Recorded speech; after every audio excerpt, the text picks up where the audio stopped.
Ô âme du prophète, vous n'êtes comparable à aucune autre âme. Eux, ils ont mis femme. Donc Mohammed, ses femmes, tout ça, donc tout un chemin biblique, ils emmènent tout le monde dans le merdier, ça finit toute la bonne femme dans la cuisine, le bonhomme il se prend pour je sais pas qui, il croit qu'il est la guidance et que c'est lui qui guide madame, un merdier les gens. Parce que votre royaume il n'est pas dans les cieux, il est là. Mais je vous jette pas la pierre, je vous dis les choses aujourd'hui, voilà, ils ont tous déglingué le cerveau en fait. On est tous névrosés en fait, c'est comme ça, il faut essayer de se... C'est Dieu qui rétablit. Bon voilà, ça peut prendre du temps, c'est comme ça. Voilà, encore une fois, c'est pas un jugement que je porte, c'est un constat. Voilà. Mais je me désolidarise pas de vous, je me sens... Voilà. Ils ont foutu un merdier dans nos cœurs et dans notre esprit, tiens, un merdier planétaire en plus. Donc, aux femmes du prophète, vous n'êtes comparable à aucune autre femme. Tiens, aux âmes du prophète Jésus. Dieu a confié les âmes des croyants à Jésus, qui est le chemin, la vérité, la vie. On parle des âmes. Les âmes. Et le prophète, c'est notre bien-aimé, le fils de notre bien-aimé Marie. Paix sur eux, sur leur famille. Il faut arriver à distinguer quand Dieu parle de Jésus et parle de Ahmed. Il dit, vous, âme, vous n'êtes comparable à aucune autre âme. Alors attention à vous. Attention. Si vous prenez garde, parlez sans faire de concession afin que celui dont le cœur est malade ne soit pas porté à la convoitise. Bon, ils ont mis convoitise, ils ramènent toujours ça au zizi, à la culotte. Dieu parle bien des versets qui peuvent prêter à confusion. D'accord? Il dit ceux qui ont le cœur malade, ils vont se jeter de... Ouais, Dieu l'a dit, coupez la main et les pieds, c'est ça votre Dieu de miséricorde, votre Allah. Calme-toi la bête, c'est pas ça que ça veut dire. Je suis là pour t'expliquer. Hein? Bon, certes, ils m'ont enfermé, ils continuent à me persécuter comme ça. Bon, mais je suis là pour ça. Calme-toi la bête. Ça n'a rien à voir. T'as rien compris. Par contre, toi, comme t'as le cœur malade, c'est ce que t'as envie de comprendre. Hein? T'es un intégriste, en fait. Toi et Ben Laden, c'est pareil, en fait. Le républicain, il n'y a aucune différence entre toi et Ben Laden. Et toutes ces factions d'intégristes, d'islamistes, tout ça, hein, que vous faites semblant de combattre, que vous créez, aucune différence entre vous et eux. Et c'est pas aux femmes du prophète. Aux âmes du prophète, vous n'êtes comparable à aucune autre âme. Si vous prenez garde, d'accord? Si vous prenez garde, qui prend garde? Les croyants et les croyantes. Donc avec les femmes du prophète qui seraient croyantes, les femmes de Momo. Et nous, nos femmes, c'est quoi? Des putes? Oh, pardon. Pardon, c'est... Ouais, mais tu... C'est arrivé. Je me suis dit, bon, il est encore très tôt.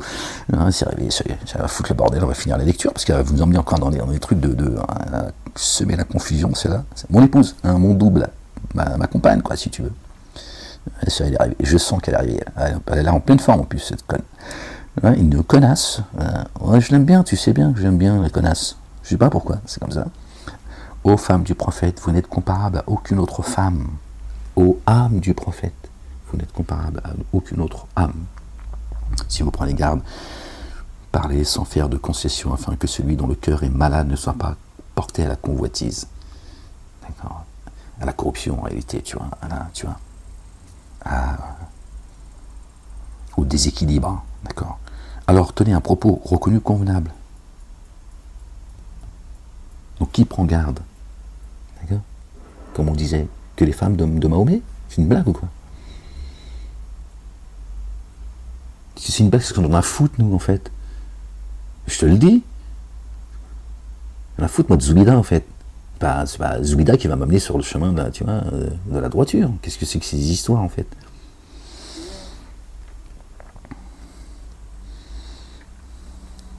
Qui prend garde? Et qui... Alors, attendez, les gens viennent...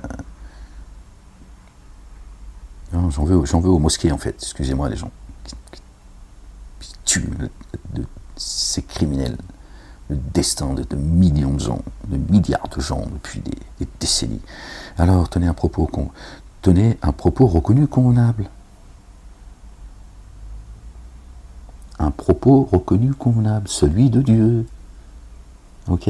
C'est celui-là le propos reconnu convenable. C'est la parole. Et installez-vous paisiblement dans vos demeures. Ta demeure. Installez-vous paisiblement. Il parle à ton âme. Installe-toi paisiblement dans ta demeure. D'accord? Pas la cuisine. Et ne vous ornez pas des parures de l'ignorance. On l'a déjà vu. Des faux dogmes. Et élevez l'action différente de grâce et versez l'excédent purifié. Obéissez à Allah et à son messager. Le roi, le fils de Marie, paix sur eux et sur leur famille. Allah vise seulement à ôter de vous tout dérèglement. Voilà. Ok, tout dérèglement. D'accord? C'est une souillure. D'accord? Dieu vous veut nous nettoyer.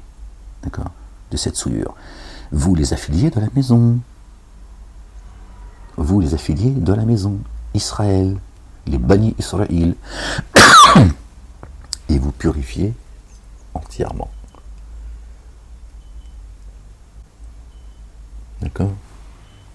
Vous les affiliés de la maison.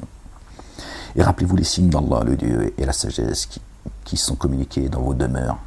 Dieu n'a-t-il pas appris la sagesse à Jésus? La Torah, l'évangile, le livre, le kitab, et la sagesse qui vous sont communiqués dans vos demeures. Qui nous communique cette sagesse dans nos demeures? C'est celui à qui Dieu a enseigné la sagesse, n'est-ce pas? Il l'a enseigné à qui? À notre bien-aimé, le roi, le fils de Marie. Ok, je n'en sais rien, c'est dans le livre.